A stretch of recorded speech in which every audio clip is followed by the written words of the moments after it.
ఇది పనికిరాని ప్రభుత్వం అనిపిస్తుంది మాకు.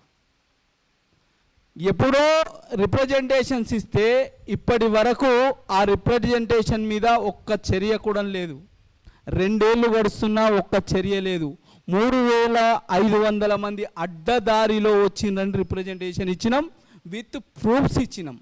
సంవత్సరం కింద ఈ అంశం మీద రాష్ట్ర ప్రభుత్వం స్టేట్ ఇంటెలిజెన్స్ని పురమాయించి మా దగ్గరికి వెళ్ళి సమాచారం తీసుకొని దగ్గర పెట్టుకున్నది. మరి ఎందుకు దగ్గర పెట్టుకుందో, ఏమిడికి దగ్గర పెట్టుకుందో, మళ్ళా వాళ్ళ నుంచి ఏం లబ్ధి పొందాలనుకున్నదో మాకైతే అర్థమవుతలేదు.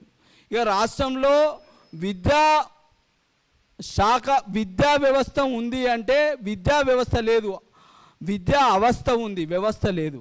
ఇలా విద్యాశాఖకు మంత్రి ఉండా, విద్యాశాఖ మంత్రి అవిద్యాశాఖ మంత్రి మాకైతే అర్థమవుతలేదు. మేము కొట్లాడేది ఇలా ప్రభుత్వాన్ని విమర్శించడానికి కాదు. ఇలా ప్రభుత్వంలో జరిగిన ఏవైతే తప్పుడు నిర్ణయాలు ఉన్నాయో వాటిని పునఃసమీక్షించమని, మంచి నిర్ణయాలు తీసుకోమని మేము ఈ వేదికగా మిమ్మల్ని విమర్శిస్తున్నామే తప్ప ప్రభుత్వం మీద ఏదో అక్కసుతోటి రాజకీయ పార్టీ లేక మేము విమర్శిస్తలేము. మా టోటల్ మోటో వచ్చేసి విద్యా వ్యవస్థ మంచిగా ఉండాలి, పారదర్శకమైన నాణ్యమైన విద్య అందాలని మేమేమంటున్నాం. ఇలా రాష్ట్ర ప్రభుత్వానికి ఒక రిప్రజెంటేషన్ ఇచ్చినాం. రాష్ట్ర ప్రభుత్వానికి సిఐడికి ఒక రిప్రజెంటేషన్ ఇచ్చినాం. మేము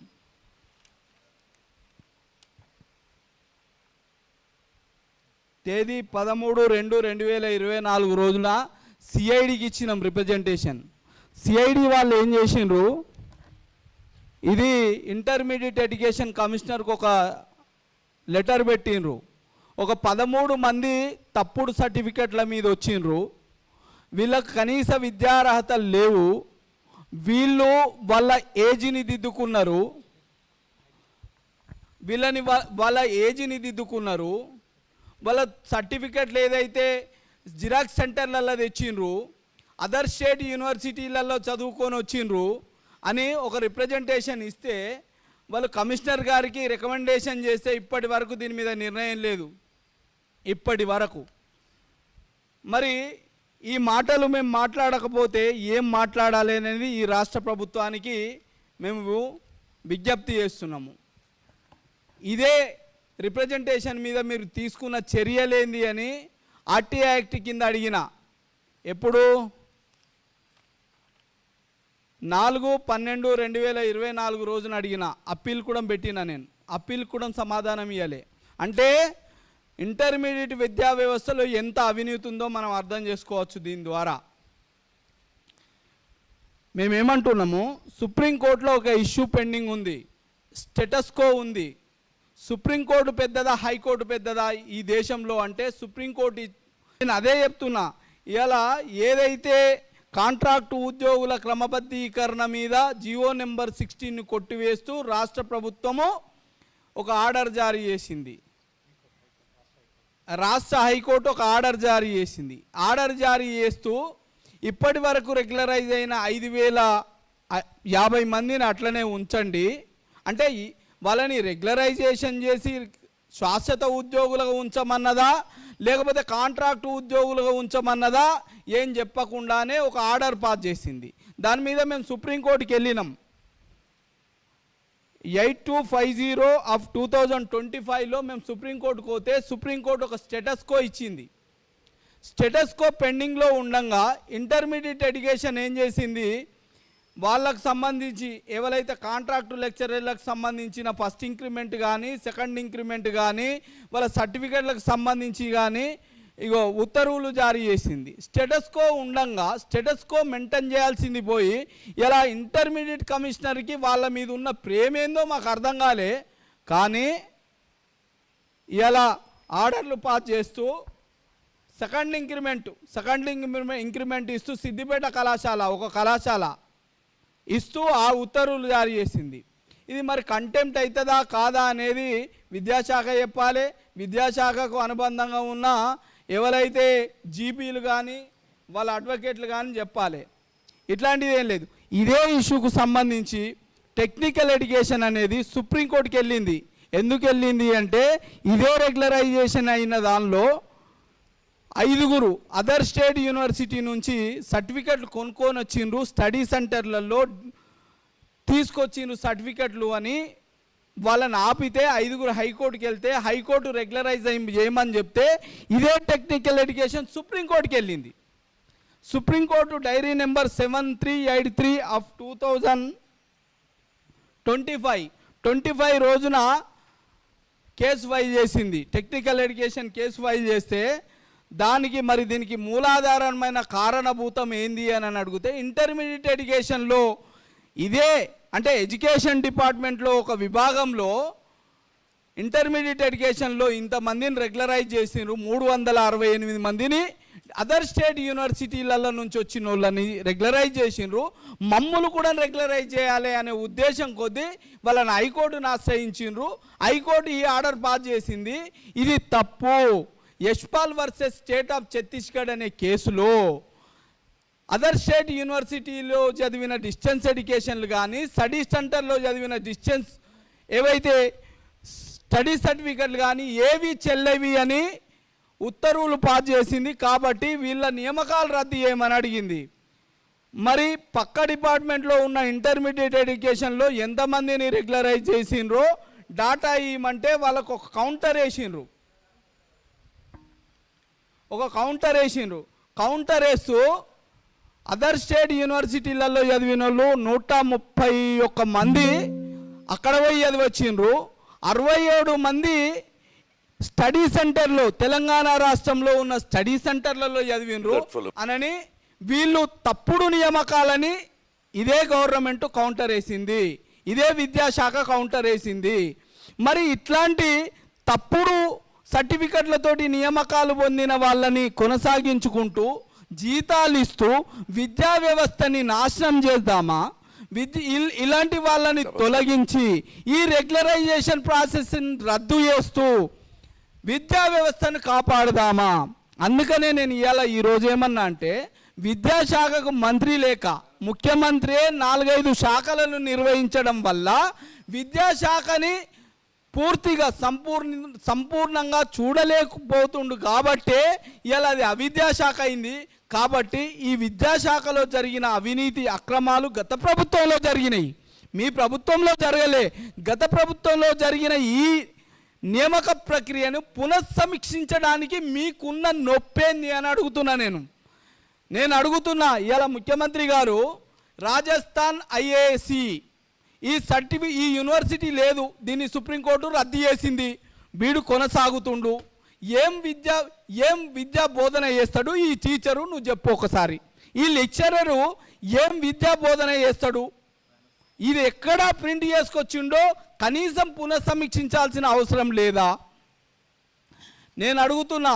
ఇలా సాహిత్య సమ్మేళనని ఇంకో యూనివర్సిటీ, ఈ యూనివర్సిటీ కూడా అది కూడా అదర్ స్టేటు, ఈ యూనివర్సిటీ కూడా పర్మిషన్ లేదని సుప్రీంకోర్టు రద్దు చేసింది.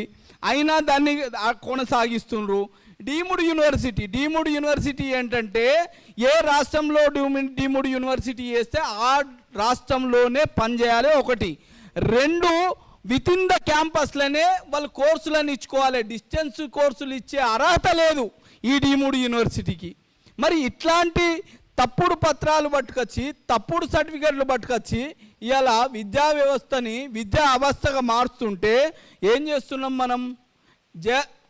జనార్దన్ రాయ్ నగర్ రాజస్థాన్ యూనివర్సిటీ, ఈ యూనివర్సిటీ కూడా పర్మిషన్ లేదు అని సుప్రీంకోర్టు తీర్పు. నేను చెప్పిన మాటలు కావు, సుప్రీంకోర్టు చెప్పిన మాటలు నేను చెప్తున్నా. ఇట్లాంటి వాళ్ళని మనం కొనసాగిస్తే ఇగో ద్రావిడ యూనివర్సిటీలో ఒకతని మీద కంప్లైంట్ ఇస్తే తీసేసిండ్రు.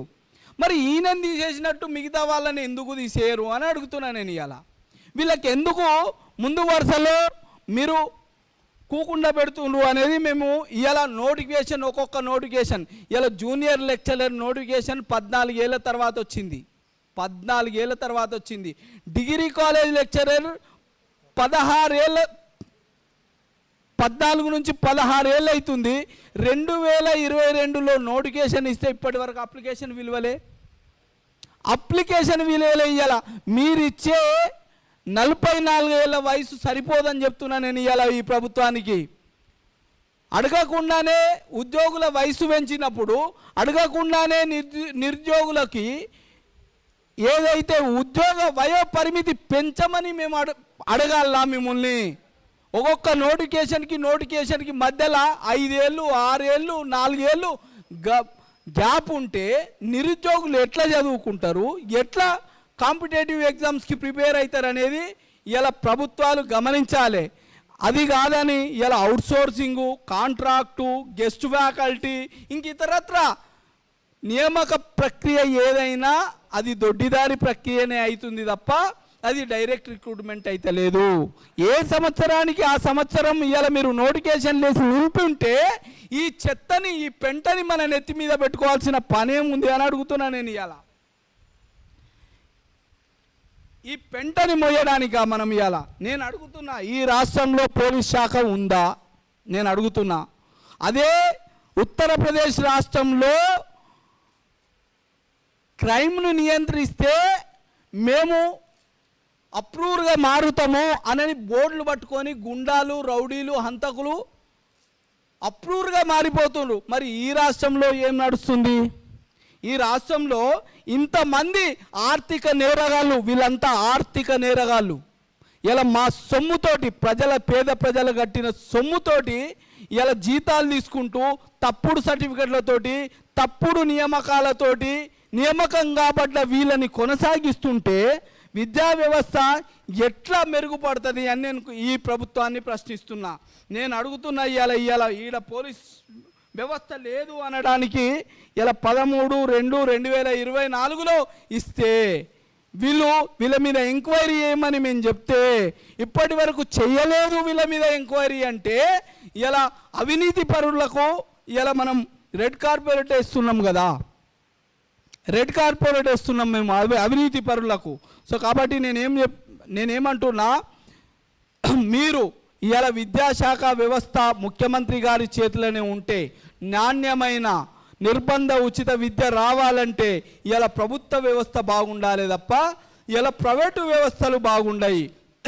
గౌరవ ముఖ్యమంత్రి గారికి నేను ఒకటే విజ్ఞప్తి చేస్తున్నా, ఇవాళ మీరు ఈ దేశంలో, ఈ రాష్ట్రంలో కావాల్సింది విద్యా వైద్యం ఉచితం కావాలని అడుగుతున్నాం.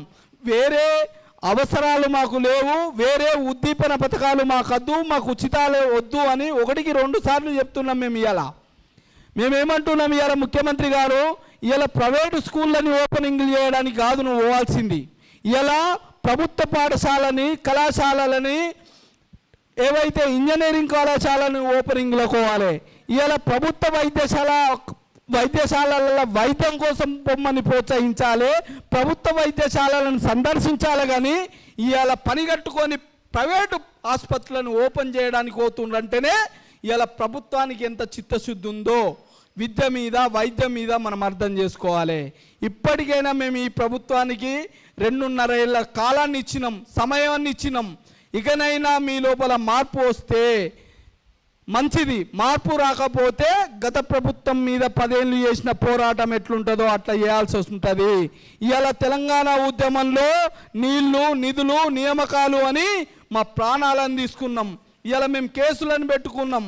మేము తెలంగాణ ఆత్మగౌరవానికి ప్రతీక కావాలని ఇవాళ మా త్యాగాలకు గుర్తుగా మిగిలిపోయినాం. ఇలా మీరు అట్లనే చేస్తే మేము ఊకుండడానికి సిద్ధంగా లేము. ఇలా మా జీవితాలు పోయినాయి, భవిష్యత్ తరాలు నాశనం అవుతాయి అంటే బరిగీసి మళ్ళీ ఒకసారి కొట్లాడడానికి మేము సిద్ధంగా ఉన్నాం. ఇలా మా చితి మంటలు పేర్చిన పర్వాలేదు ఇలా ప్రభుత్వాలు. అయినా మేము ప్రజల కోసం పోరాడడానికి కోసం, వ్యవస్థలను కాపాడడం కోసం ఖచ్చితంగా మేము ప్రజల వెంట ఉంటాం. మేము మడమ తిప్పం. ఇలా మీకు చివరిగా ఇంకొక అంశం చెప్తున్నా నేను. సెంటర్ ఫర్ బెటర్ గవర్నెన్స్ అనేది టెక్నికల్ ఎడ్యుకేషన్ వేసిన కేసులో ఇంప్లీడ్ పిటిషనర్గా ఇంప్లీడ్ అయ్యి ఒక రిప్రజెంటేషన్ ఇచ్చిన. అయ్యా సుప్రీంకోర్టులో ఒక కేసు ఉంది, సుప్రీంకోర్టులో టెక్నికల్ ఎడ్యుకేషన్ వేసిన రెండో కేసు ఉంది, మీరు వీళ్ళకి ఇంక్రిమెంట్లు మీరు ఇవ్వద్దు, అయినా ప్రొబేషన్ డిక్లరేషన్ గాంధీ రెండో ఇంక్రిమెంట్ ఇవ్వకూడదు అని ఇలా మనం చేసుకున్న చట్టాలు సర్వీస్ రూల్స్ చెప్తుంటే దొడ్డిదారిన మరి మీరు ఎట్లా ఇవ్వడానికి ముందుకెళ్తుండ్రు, మీరు ఇవ్వకూడదు అని ఒక రిప్రజెంటేషన్ ఇస్తే మా రిప్రజెంటేషన్స్ బేస్డ్ చేసుకొని ఇదే టెక్నికల్ ఎడ్యుకేషన్లో ఏదైతే దేవసేన గారు ఉన్నారో మేము ఎట్టి పరిస్థితుల్లో సుప్రీంకోర్టులో కేసు క్లియర్గా ఇయ్యము అనని టెక్నికల్ ఎడ్యుకేషన్ నుంచి దేవసేన అనే డైరెక్టర్ కమిషనర్ ఇలా సర్క్యులర్ పాస్ చేస్తుంది. అదే ఇంటర్మీడియట్ ఎడ్యుకేషన్ పక్కనున్న డిపార్ట్మెంట్ మాత్రం మేము ఇంక్రిమెంట్ ఇస్తాం, మేము వాళ్ళ సర్టిఫికెట్లు వెరిఫికేషన్ చేస్తాం, మేము సుప్రీంకోర్టు మాకెంత ఎంట్రికతో సమానమని ఇవాళ సవాల్ ఇసురుతుండ్రు. ఎందుకు అంటే ఇక్కడ అధికార బలం, ధన బలం, రాజకీయ బలం అన్ని రకాల ఒత్తిడి ఉంది కాబట్టి ఇలా అడ్డదారులు దొక్కి ఇలా వాళ్ళని కాపాడే ప్రయత్నం చేస్తున్నారు. లీగల్ రిపోర్ట్ ఇచ్చి